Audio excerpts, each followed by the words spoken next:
آگے اختیارات نہیں دیتے تو ایک آدمی جو ہے وہ تو یہ اس کا نمونہ آپ کے سامنے آ گیا، ٹوٹل فلاپ ہے، یہ تو کبھی ہو ہی نہیں سکتا۔ میں تو یہاں سے کراچی سے یہاں آیا ہوں، اور آپ جانتے ہیں کہ کراچی میں سندھ گورنمنٹ کا طرز حکمرانی کیا ہے، مطلب اس کے بارے میں تو جتنا بھی کہا جائے وہ کم ہے۔ ایک ستیاناس وہاں پہ سب کو نظر آتا ہے، وہ ہم میڈیا پہ کور بھی کرتے ہیں، اور وہاں پہ ہمارا پرسیپشن یہ ہے کہ جی شریف خاندان نے لاہور میں بڑا کام کیا ہے، پارکس بنائے ہیں، روڈ بنائے ہیں، وہ پنجاب میں بڑا کام ہو رہا ہے، تو یہ تاثر کیا، یہ مت ہے، یہ فسانہ ہے؟ بات سنیں، یہ خدا کے لیے میڈیا والوں کو آپ تھوڑا ایجوکیٹ کریں، یہ باتیں ہو گئی ہیں، یہ 50-100 سال پرانی باتیں ہیں جی کہ وہ خود جو بندہ خود کر رہا ہے نا وہ سمجھے وہ فلاپ ہے، وہ اس میں اہلیت نہیں ہے اتنے بڑے عہدے کی، وہ کسی سے کام نہیں لے سکتا، وہ کسی کو کام دے نہیں سکتا، اس سے رزلٹ نہیں لے سکتا، یہ سب سے بڑا فلاح ہے اس کے اندر، ایڈمنسٹریٹو فلاح ہے اس شخص کے اندر۔ یہ اب خدا کے لیے چینج کریں، یہ دنیا چینج ہو چکی ہے، اور نیٹ رزلٹ دیکھیں جا کے پنجاب میں، اس لیے یہ ٹوٹل فیل۔ لیکن کبھی سننے میں نہیں آیا کہ کوئی بے چینی اتنی بڑھ گئی ہو کہ لوگ کھل کے کچھ بول رہے ہوں یا اپنا ڈیموکریٹک رائٹ اسرٹ کر رہے ہوں کہ ہم الیکشن جیت کر آئے ہیں، خرچہ کر کے آئے ہیں، ہمارے پیچھے 10,000 لوگ ہیں، ہم کسی کو جواب دہ ہیں، یہ پنجاب کا مزاج نہیں ہے کیا؟ ٹوٹل وہ فرسٹریشن ہے اور اس کا اظہار بھی ہے، لیکن موقع کی تلاش ہے۔ وہ اللہ نے موقع دیا، انشاءاللہ جو کہ ملے گا تو پھر آپ دیکھنا ان کی ہر چیز ہوا میں اڑ کر رہ جائے گی۔ ایک راستہ نکلا ہے، اللہ تعالیٰ نے پاناما لیگ کا دیا ہے، وہ اب ساری نظریں سپریم کورٹ کے اوپر ہیں، اور لوگ دعا بھی کر رہے ہیں اللہ سے کہ اوپر اللہ کی عدالت ہے، نیچے سپریم کورٹ ہے۔ آپ دیکھ رہے ہیں خبروں، تبصروں اور تجزیات پر مبنی پاکستان کا سب سے معتبر نیوز شو دنیا، کامران خان کے ساتھ۔ قسمت اور پاکستان کے اس صوبے سندھ میں گورننس کا نظام کراچی والوں کا امتحان مختلف انداز سے لیتا رہتا ہے، اور یہ امتحان ختم ہونے کو نہیں آتا۔ اس کی ایک بڑی وجہ کراچی میں شہری سہولتوں کی عدم دستیابی ہے۔ شہری سہولتوں کا کوئی دور دور تک نام نہیں ہے۔ کراچی کی ٹوٹی پھوٹی سڑکیں ایک بہت بڑا مسئلہ ہے۔ ویسے تو کراچی والوں کے لیے یہ ایک بہت بڑا مسئلہ تھا کہ کراچی کی سڑکیں ہر طرف سے ٹوٹی ہوئی ہیں، سال گزر گئے ہیں، ان کا یا تو ان کو سر نو تعمیر نہیں کیا گیا ہے، یا ان ٹوٹی ہوئی سڑکوں کی کم از کم استر کاری بھی نہیں کی گئی ہے۔ اب سندھ کے وزیر اعلیٰ سید مراد علی شاہ نے بہرحال اس پورے دباؤ کے حوالے سے کچھ احکامات دیے ہیں، جس کے نتیجے میں کراچی کی کئی سڑکوں پہ ایک ساتھ استرکاری کا عمل شروع کیا گیا ہے، کچھ سڑکوں کو دوبارہ بنانے کا عمل شروع کیا گیا ہے۔ ویسے تو یہ ایک اچھی انیشیٹو ہے، ایک اچھی ابتدا ہے جو کہ ہوئی ہے، مگر اس کے ذریعے بھی کراچی والوں کا امتحان شروع ہو گیا ہے، اور اب مشکلیں زیادہ بڑھ گئی ہیں اس پوری صورتحال میں، کیونکہ یہ تمام کام ایک ساتھ شروع کیا گیا ہے، بغیر منصوبہ بندی کے شروع کیا گیا ہے، بغیر متبادل راستے بنائے ہوئے شروع کیا گیا ہے۔ اس کی وجہ سے پورے شہر کراچی کا اس وقت ٹریفک طویل گھنٹوں کے لیے جیم نظر آتا ہے، اور اس کے لیے کوئی ایک شہر کا علاقہ یا گھنٹے مختص نہیں ہے، یہ سارا دن شہر کی صورتحال ہے جو کہ نظر آتی ہے۔ اس وقت حسن سکوائر سے آگے یونیورسٹی روڈ کا پورا ایک ٹریک کھدا ہوا ہے، جس کی وجہ سے شدید ٹریفک میں گاڑیاں گھنٹوں پھنسی رہتی ہیں۔ اسی جگہ کراچی کا ایکسپو سینٹر بھی واقع ہے، جہاں پر ایگزیبیشنز ہوتے ہیں اور نیشنل اور انٹرنیشنل ایگزیبیشن لگے ہوتے ہیں۔ شہر کے مصروف ترین علاقوں میں نمائش چورنگی، طارق روڈ، ناظم آباد، بورڈ آفس، بلیر وغیرہ میں کیونکہ استرکاری ہو رہی ہے، سڑکوں کی تعمیر نو ہو رہی ہے، کچھ جگہوں پہ شہری شدید مشکلات کے شکار ہیں، جس طرف جاتے ہیں وہ ایک بڑے ٹریفک جیم میں پھنس جاتے ہیں، اور وہ ٹریفک پیچیدہ گلیوں میں اپنا راستہ ڈھونڈتا نظر آتا ہے۔ یہ صرف ان علاقوں کی بات نہیں ہے، گرو مندر سے اورنجی ٹاؤن تک کیونکہ اورنج لائن کا کام ہو رہا ہے، وزیر اعظم جناب نواز شریف کے احکامات پر یہ منصوبہ کام ہو رہا ہے، اور اس کے علاوہ گرین لائن کے کام کی وجہ سے سڑکیں کھدی ہوئی ہیں، اور یہ بھی ایک بہت بڑا مسئلہ ہے قلب شہر میں جہاں پر اس پر کام ہو رہا ہے، اور اس کی بڑی وجہ یہ ہے کہ متبادل روڈز دستیاب نہیں ہیں۔ کراچی کی مرکزی شارع فیصل کی نرسری سے لے کے ڈرگ روڈ تک مختلف مقامات پر مرمت کی ابتدا کی جا رہی ہے۔ اس کے لیے شارع فیصل کو مختلف جگہوں سے ادھیڑ دیا گیا ہے، وہاں پر بھی ٹریفک کا ایک بہت بڑا مسئلہ بن رہا ہے۔ Landhi industrial area, site area اور سائٹ ایریا میں بھی سڑکوں کی ٹوٹ پھوٹ جو کہ سالوں سے ٹوٹی ہوئی تھی، اب وہاں پہ کام شروع کیا گیا ہے کہ کسی صورت سے ان سڑکوں کو بنائیں۔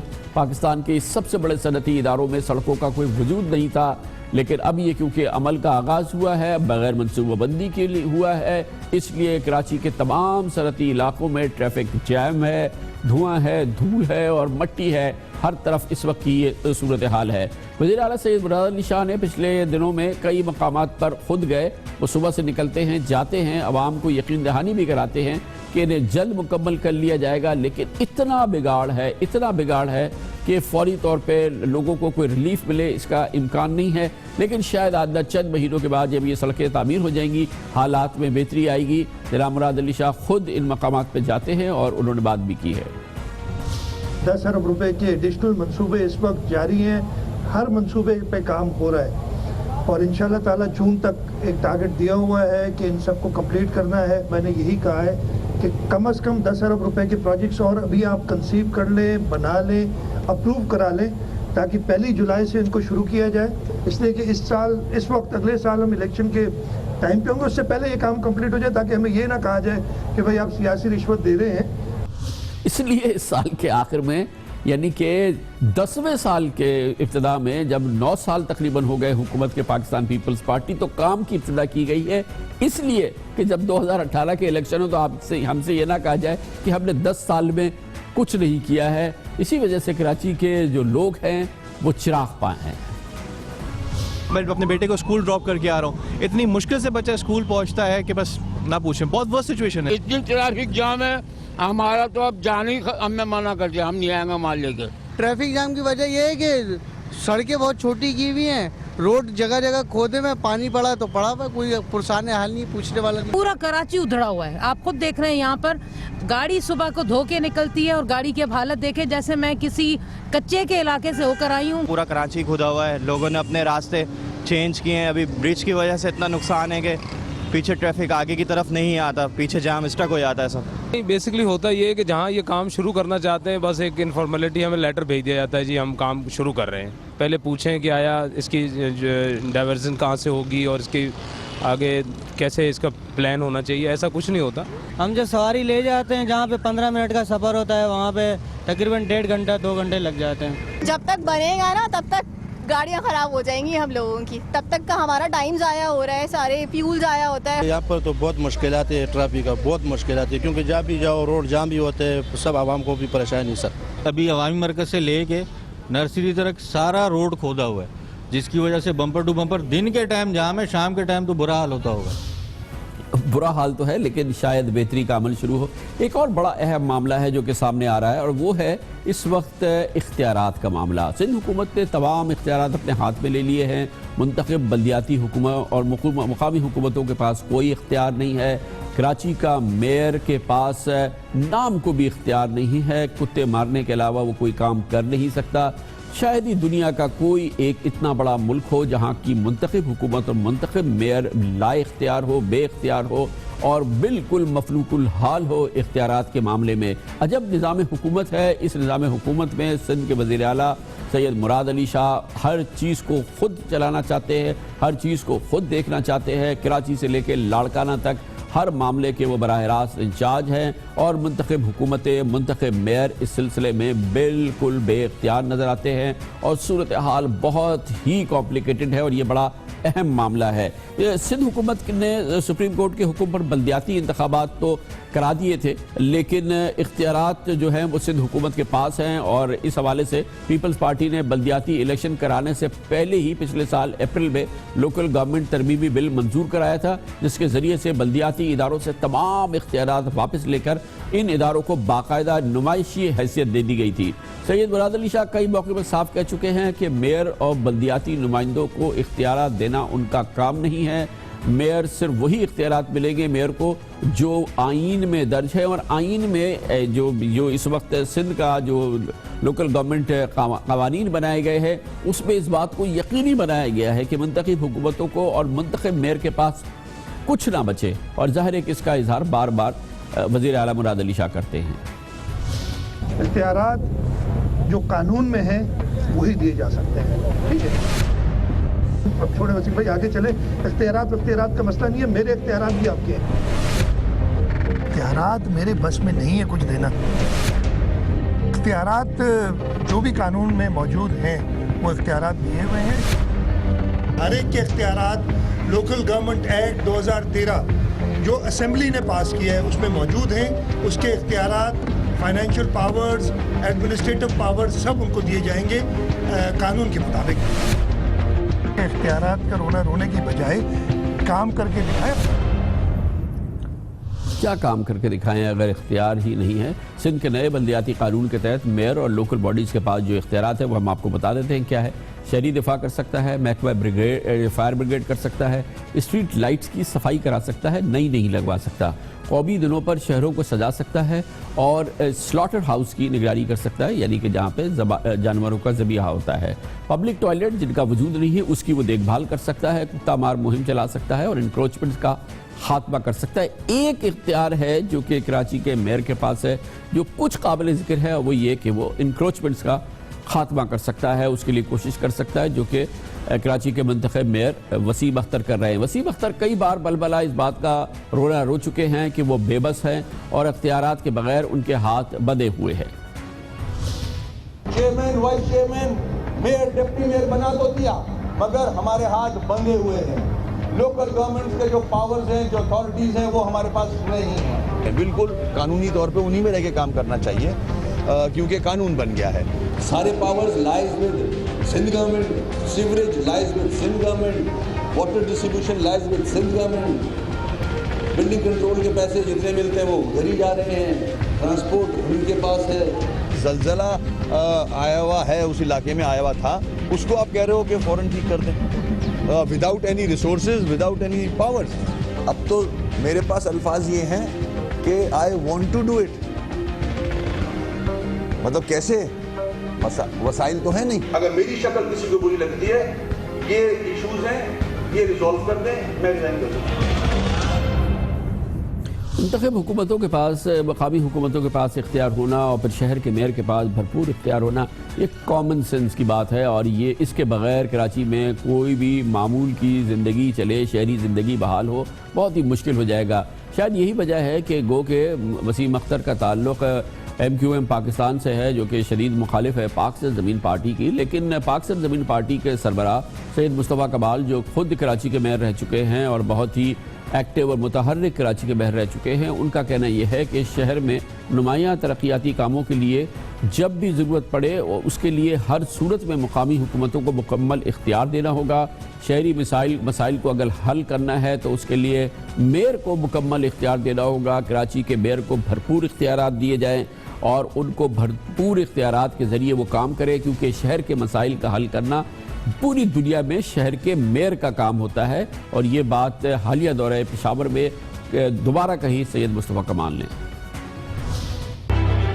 اس شہر کے میئر کو اختیارات چاہیے, ہر حال میں اختیارات چاہیے. واٹر بورڈ کا اختیار چاہیے, بلڈنگ کنٹرول کا اختیار چاہیے, سالڈ ویسٹ کا اختیار چاہیے, ماسٹر پلان کا اختیار چاہیے. وزیر اعلیٰ صاحب آپ سپرویژن کریں, آپ کا کام نہیں ہے نالیوں کے کاموں میں انوالو ہونا, آپ کا کام نہیں ہے کہ کچرے کے معاملے میں انوالو ہونا, آپ کا کام نہیں ہے اسپتالوں میں دوائیوں کے معاملے میں انوالو ہونا. وزیر اعلیٰ صاحب, وزیر اعظم پاکستان کل سے آ کر جو ہے وہ وزیر اعلیٰ کے اختیارات لے لیں, تو آپ کیسے تل ملائیں گے نہیں تل ملائیں گے آپ. یہ شہر ایک آدمی کا نہیں ہے, میئر کا نہیں ہے, شہر 2.5 کروڑ لوگوں کا ہے.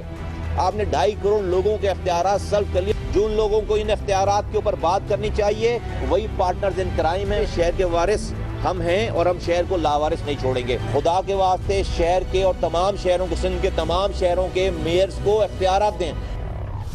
اس پر حکومت سندھ کا موقف حاصل کر لیتے ہیں. پاکستان پیپلز پارٹی کا موقف دینے کے لیے ہمارے ساتھ موجود ہیں وزیر اعلیٰ سندھ کے سابق ترجمان مشیر اطلاعات جناب مولا بخش چانڈیو, جو پیپلز پارٹی کے سینئر رہنما بھی ہیں. کیا کہیں گے مولا بخش چانڈیو صاحب؟ کراچی جیسا بڑا شہر ہے, منتخب میئر ہے, کراچی کے لوگوں نے ووٹ دیا, یہ منتخب میئر بنا, اس کے پاس کوئی اختیار نہیں ہے, لا اختیار بے اختیار میئر ہے. کیا آپ کی فیلنگ ہے؟ مجھے سمجھ میں نہیں آتا صفائی کے معاملات میں اختیارات کہاں سے آ جاتے ہیں. ہزاروں ملازمین ہیں Karachi water board sewerage water board کے، اور کئی ہزار سینکڑوں ملازم ہیں جو صفائی پر مامور ہیں، تو ان سے تو کام لیں، جو اختیار ہے وہ تو کر کے دکھائیں۔ اب نئے اختیار تک بیٹھے اب گلیاں خراب ہیں، روڈ خراب ہے، کچرے کے ڈھیر ہیں، یہ بھی وزیر اعلیٰ ذمہ دار ہے، میئر ذمہ دار نہیں۔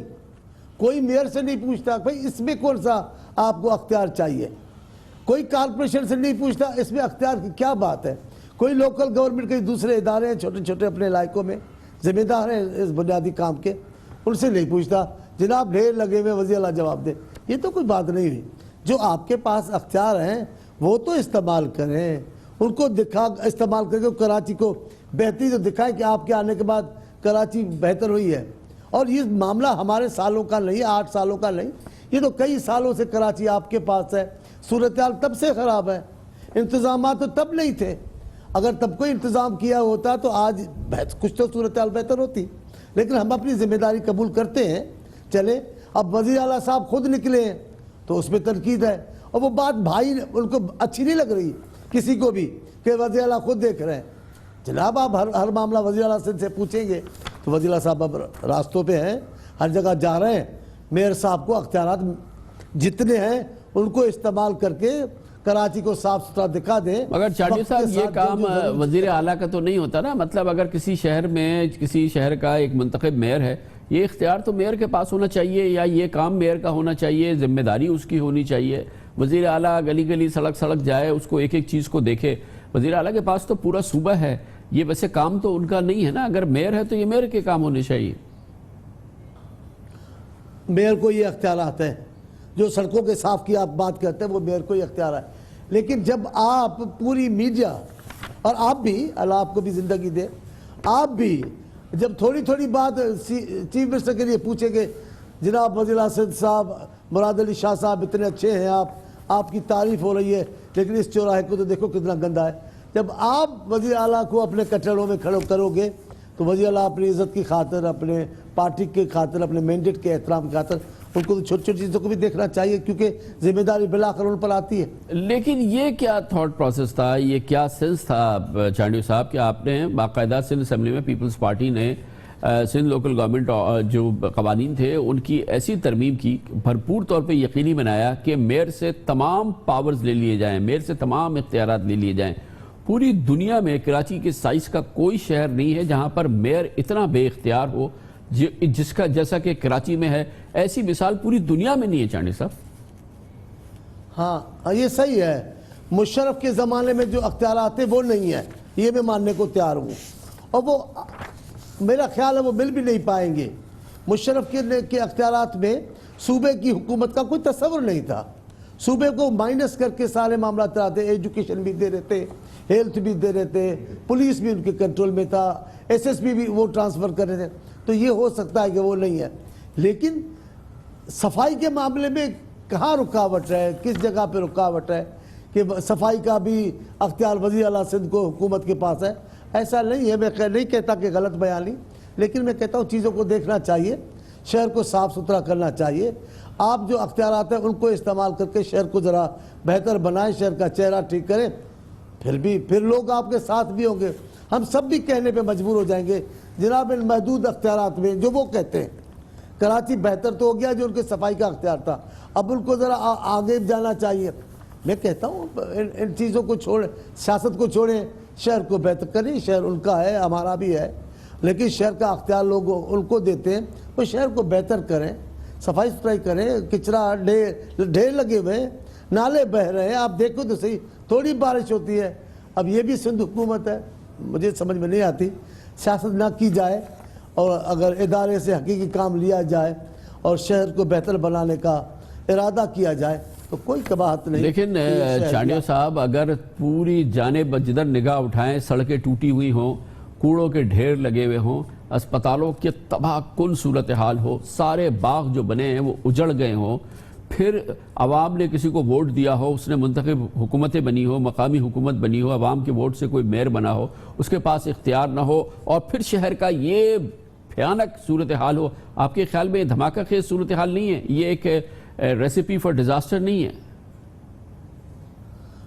میں کہہ رہا ہوں لیکن یہ اتنا چھوٹا سا شہر نہیں ہے, لاکھوں لوگوں کا شہر نہیں ہے, کم سے کم 2 کروڑ کا 1.5 کروڑ آدمیوں کا شہر ہے. اس کے حالات بھی ایسے ہیں. جن شہروں کا مثال دے کر ہمیں بتایا جاتا ہے, اس شہر میں لاہور کی بات کرتا ہوں, آئے دن وہ کھڑا کر دے جناب وہ فلاں, یہ انہوں نے ایک ماڈل ٹکڑے بنائے ہیں, شو پیس ہمارے لیے رکھے ہیں کہ جناب یہ علاقہ ہے, یہ ایسا ہے. ان علاقوں کے علاوہ اس علاقوں سے باہر نکلے تو میں ابھی ہو کر آیا ہوں, لاہور کے ان علاقوں کے حالات بھی خراب ہیں, لیکن میں مقابلہ نہیں کر رہا. وہ سالوں سے پاکستان سے پہلے سے ان علاقوں کی کوئی اور حالات ہیں. یہاں کی آبادی دیکھو پاکستان کے بعد کیا ہوئی ہے, تو سڑکوں پہ بھی اتنا بوجھ ہے, نالے اور گلیاں جو ہیں ان پہ جو اضافی بوجھ ہے اس آبادی کا, ان کو بھی مد نظر رکھنا چاہیے. لیکن میں کہتا میری خواہش ہے, میرا ایمان ہے, ایک جمہوری پارٹی ہے, یہ پیپلز پارٹی حکومت ہے, جس بھی اختیارات کی ضرورت ہوگی عوام کے سکون اور آسانی کی خاطر مقامی حکومتوں کے لیے وہ دیں گے, اس سے نہیں وہ گھبرائیں گے. لیکن چانیو صاحب جہاں پر پیپلز پارٹی کی بھرپور حکومت ہے, 9 سال پورے ہو گئے ہیں, چلے کراچی کا بھی ایک معاملہ ایک طرف ڈالتے ہیں, حیدرآباد ہے, لاڑکانہ ہے, دوسرے جو سندھ کے سارے شہر ہیں وہاں کے حالات کے جو وہاں کے حال ہے اس سے آپ مطمئن ہیں. یہ لاڑکانہ جہاں پہ پچھلے 3 سال میں 31 ارب روپے خرچ کر دیے گئے ہیں, 71 ارب روپے 8 سال میں خرچ ہوئے ہیں. سندھ ہائی کورٹ میں یہ کیس چل رہا ہے, وہ پوچھ رہے ہیں کہ بھائی بتاؤ کیا ہے. یہ جو آپ نے سندھ کے دوسرے شہروں کا حال ہے پیپلز پارٹی کے دور حکومت میں, اس پہ مطمئن ہیں آپ؟ دیکھیں جن علاقوں کے آپ لیتے ہو, خاص طور حیدرآباد بھی سالوں سے کئی سالوں سے ان کے اختیارات میں ہیں, ان کے اختیارات تھے, ان کا ادارہ تھا, یہی وہاں منتخب ہوتے ہیں. انہوں نے ابھی اس وقت برائی کرنے کا نہیں, صفائی کی بات ہے. حیدرآباد میں بھی امتیازی سلوک رکھا گیا ہے مخصوص علاقوں کے ساتھ, مخصوص علاقوں میں کام کرائے گئے, مخصوص علاقوں کو نہیں کرائے گئے. وہاں بھی جتنے پارک لان جو آپ بتا رہے ہیں وہ ایک علاقے میں کیے گئے, کبھی دوسرے جو قدیم علاقوں کو کبھی نہیں پوچھا. وہاں بنیادی جو ضرورت ہے پانی کی وہ بھی کبھی نہیں دیا گیا. وہاں پانی کی روانی سے ہے ہی نہیں. وہاں سر شام اور دن کو ہمارے علاقوں میں گندا پانی گٹر کا آتا رہا ہے. ہم چلاتے رہے میڈیا میں ان میں, لیکن وہ ان کے اختیار میں تھا. لیکن اس کی بھی ذمہ داری ابھی آپ ڈالیں گے سالوں سے. اب اور علاقوں کی بھی بات ہے, جن علاقوں کو بگڑتے کئی سال لگ گئے, ان کو بھی بہتر ہونے کے لیے میں سمجھتا ہوں 8 سال 9 سال کافی ہوتے ہیں.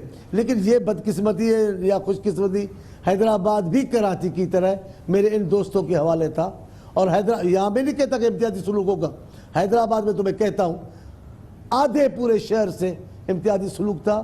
کسی بھی پرانے محلے میں, کسی بھی پرانے علاقے میں کوئی کام نہیں کرایا گیا. لیکن میں چانیو صاحب آپ سے لاڑکانہ کا بھی پوچھ رہا تھا, میں آپ سے میرپور خاص کا بھی پوچھ رہا تھا, خیرپور کا بھی پوچھ رہا ہوں, سکھر کا بھی پوچھ رہا تھا. بہرحال تھینک یو سو مچ, بہت بہت شکریہ. مولا باغ چانیو ہمارے ساتھ تھے. کمر سے بریک اور اس کے بعد ذکر کرتے ہیں افغانستان کی صورتحال کے حوالے سے ایک نئی ڈیولپمنٹ ہوئی ہے بھرپور طریقے سے. اب روس اس میں انٹرسٹڈ ہے, روس کانفرنس کر رہا ہے افغانستان کے حوالے سے, مگر امریکہ کو اس سے باہر رکھا گیا ہے. افغانستان کو بہتر بنانے کے لیے روس, چین, پاکستان, افغانستان ایک ساتھ مل رہے ہیں. بھارت کو شامل کیا گیا ہے لیکن امریکہ کو نہیں. یہ دلچسپ صورتحال ہے روس کا افغانستان میں انٹرسٹ, اس پر بات کرتے ہیں چھوٹے سے وقفے کے بعد.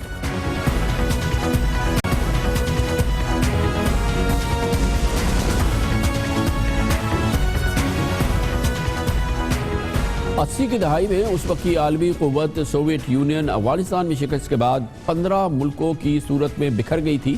اس میں سب سے بڑا ملک, سب سے طاقتور ملک روس ایک بار پھر تیزی سے عالمی قوت بن گیا ہے اور اب اس نے افغانستان میں اپنا اثر بھی بڑھانا شروع کیا ہے اور اس حوالے سے اس کا فٹ پرنٹ افغانستان میں مسلسل بڑھ رہا ہے.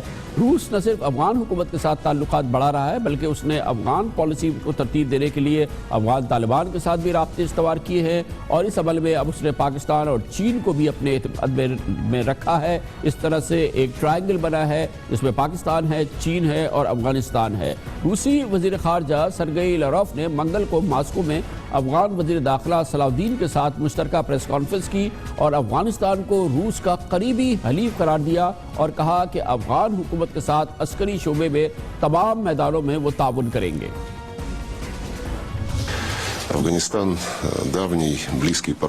افغانستان طویل عرصے سے روس کا قریبی حلیف رہا ہے. آج ہم نے اس بات کا دوبارہ اعادہ کیا ہے کہ دونوں ممالک سیاسی، عسکری، تکنیکی اور سماجی و معاشی شعبوں میں تعاون کو فروغ دیں گے۔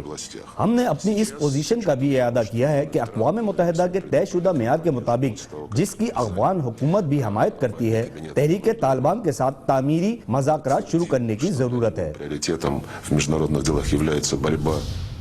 اسی پریس کانفرنس میں افغان وزیر داخلہ صلاح الدین نے روس کے ساتھ تعاون کو خطے کی سلامتی کے لیے ناگزیر قرار دیا اور روس کو خطے کی ایک اہم اکائی قرار دیا۔ ہم اس بات پر متفق ہیں کہ علاقائی استحکام کے لیے افغانستان اور روس کے مفادات آپس میں جڑے ہوئے ہیں۔ افغانستان اور روس دہشت گردی، انتہا پسندی، جرائم اور منشیات کی پیداوار اور اسمگلنگ جیسے پیچیدہ مسائل کے بارے میں مشترکہ تحفظات رکھتے ہیں۔ دونوں ملکوں کو ایسے ہی مسائل کا سامنا کرنے والے خطے کے دیگر ممالک کے علاوہ ان کے حل کے لیے آپس میں بھی لازماً مل کر کام کرنا ہوگا۔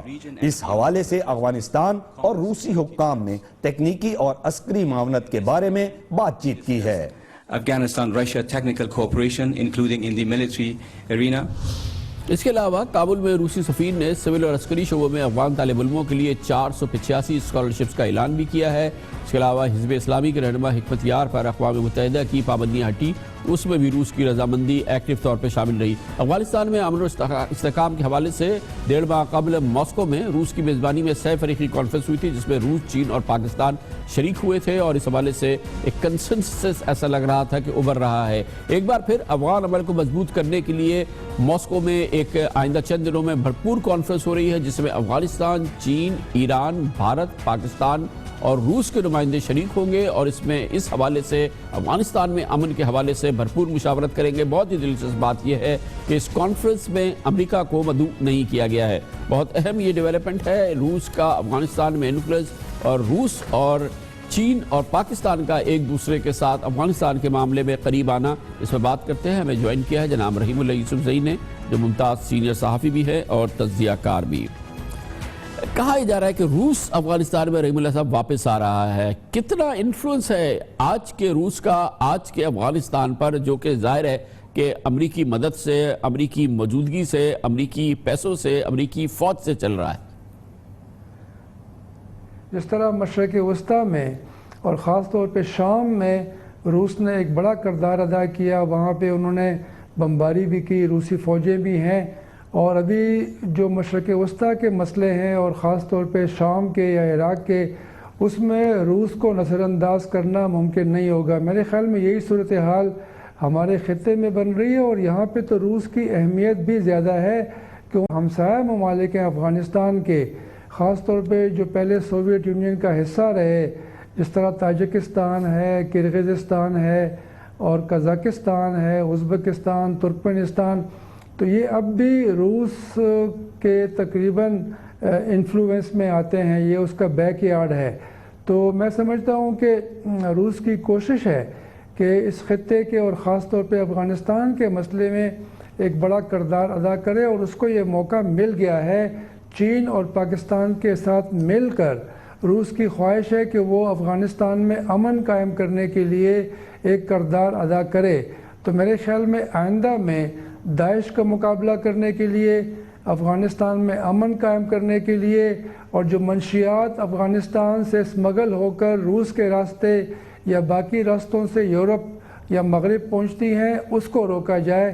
تو یہ سارے جو 3 بڑے اہم موضوع ہیں، اس میں روس کی بڑی دلچسپی ہے اور اس کا کردار جو ہے اس میں اضافہ ہوا ہے۔ ویسے یہ بہت ہی دلچسپ بات ہے نا رحیم اللہ صاحب کہ اب افغانستان کے معاملے پہ پاکستان اور روس قریب آ رہے ہیں، چین ان کو جوائن کر رہا ہے، یا کیا 3 ملک جو ہیں یہ اب کسی ایک افغان پالیسی کی طرف بڑھ رہے ہیں؟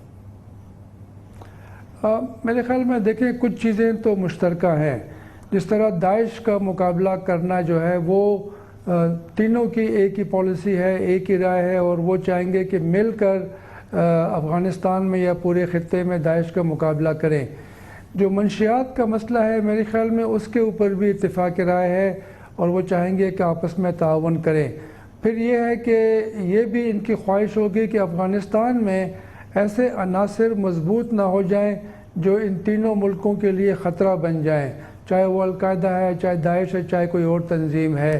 اور روس تو پھر چاہے گا کہ چیچن جو اس کے باقی مسلمان ہیں وہ کہیں پھر سے افغانستان میں آ کر پناہ حاصل نہ کریں اور افغانستان کی سرزمین روس کے خلاف استعمال نہ ہو. اس طرح چین کی بھی خواہش ہے کہ ایسٹ ترکستان اسلامک موومنٹ جو چینی مسلمانوں کی ایک مسلح تنظیم ہے تو اس کو کہیں پھر افغانستان پہ پھر سے پناہ نہ مل جائے. تو یہ تو چیزیں مشترکہ ہیں، لیکن میرے خیال میں طالبان کا جو آئندہ کردار ہے اس کے بارے میں شاید ان کی رائے ذرا مختلف ہوگی، اور یہ چاہیں گے کہ طالبان بھی کوئی اتنے افغانستان میں مضبوط نہ ہو جائیں. البتہ یہ انہوں نے ایک متفقہ فیصلہ کیا اور یہ بڑا حیران کن ہے کہ تینوں ملک یہ چاہ رہے ہیں، اور ماسکو کے اجلاس میں یہ مطالبہ بھی کیا گیا کہ جو طالبان کے رہنما UN سیکیورٹی کونسل کی بلیک لسٹ میں ہیں ان کا نام اس فہرست سے نکالا جائے تاکہ یہ سفر کر سکیں، ان سے بات چیت ہو سکے اور افغانستان کا مسئلہ طالبان کے ساتھ بات چیت کے ذریعے حل کیا جائے. تو یہ ایک بڑی پیش رفت ہوئی ہے، اور اس طرح کی رائے کا پہلے کھل کر چین اور روس نے اظہار نہیں کیا تھا. بہت بہت شکریہ جناب رحیم اللہ یوسفزئی ہمارے ساتھ ہیں. پروگرام کی ابتدا میں ہم نے ذکر کیا پاکستان مسلم لیگ قائد اعظم کا جو پنجاب میں بڑی تیزی سے اپنا سیاسی اثر کھوری رہی ہے. ایک اور پاکستان مسلم لیگ ہے جو کہ سندھ میں تھی، وہ پاکستان مسلم لیگ فنکشنل.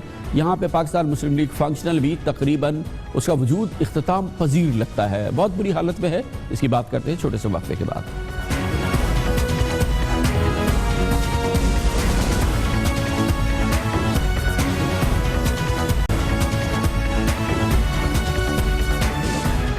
پروگرام کے پہلے حصے میں ہم نے ذکر کیا تھا پاکستان مسلم لیگ قائد اعظم کا کہ کتنی تیزی سے اس کی پنجاب میں سیاسی حیثیت ویک ہو رہی ہے. ہماری بات ہوئی تھی جناب چودھری پرویز الہی سے.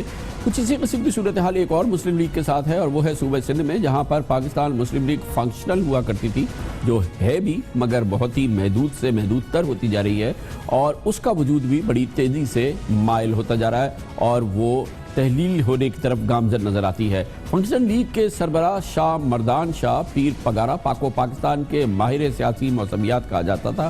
بہت ایک وزنی سیاسی شخصیت وہ سمجھے جاتے تھے. ان کی زندگی میں مسلم لیگ جو تھی وہ الف سے یہ تک بکھری، مگر تمام دھڑے پیر صاحب پگارا کو لیگیوں کے اتحاد کا ضامن ہمیشہ سمجھا کرتے تھے. ان کے گھر میں کراچی میں کنگری ہاؤس میں اکثر وہ آتے تھے. مگر اب صورتحال یہ ہے کہ مسلم لیگ فنکشنل خود ٹوٹ پھوٹ گئی ہے. یہ اس کا وجود اب جیسے کہ میں نے پہلے بھی عرض کیا تحلیل ہوتا جا رہا ہے.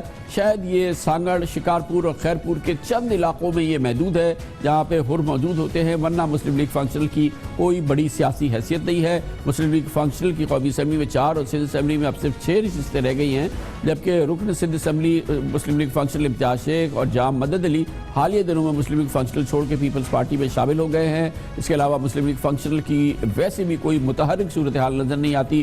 سیکنڈ لیول پہ تھرڈ ٹیئر کے بھی لوگ جو ہیں وہ مسلم لیگ فنکشنل مسلسل چھوڑتے نظر آ رہے ہیں.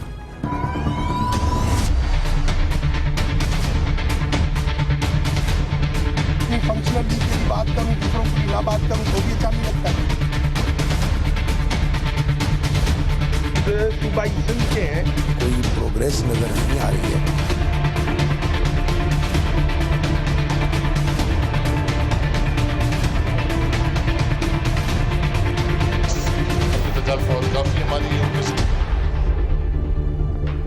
مسلم لیگ فنکشنل کے موجودہ سربراہ ہیں وہ حروں کے روحانی پیشوا بھی ہیں پیر سبقت اللہ راجدی. گدی نشینی کے باوجود وہ سیاست میں بہرحال متحرک نہیں ہے، جبکہ ان کے والد جناب پیر مردان شاہ پیر پگاڑا سیاسی رہنماؤں کو شطرنج کے گھوڑے اور پیادے کی طرح سے اٹھاتے تھے، کبھی گراتے تھے، اور بہرحال ان کی بڑی زبردست سیاسی پوزیشن ہوتی تھی. وہ سیاسی پتے کھیلتے تھے اور اکثر وہ باتیں کرتے نظر آتے تھے. ان کی سیاسی گفتگو جو تھی وہ بہت ہی متحرک ہوتے تھے اور وہ لوگ اس کو بڑی دلچسپی سے فالو کرتے تھے، اور ہمیشہ جناب پیر پگارا کی ایک بہت اہم سیاسی پوزیشن رہی ہے. سب مطلب پرست، ہم ملتے ہیں، کھیلتے ہیں، بات کرتے ہیں، ایک دوسرے کی تعریف کرتے ہیں، لیکن کرتے وہ ہیں جو ہم چاہتے ہیں. اب اس کے جوڑ کا وقت گزر گیا، توڑ کا وقت شروع ہو گیا. چلائی لگے گی ماشاء اللہ، انشاءاللہ الحمدللہ نہیں ہوتا.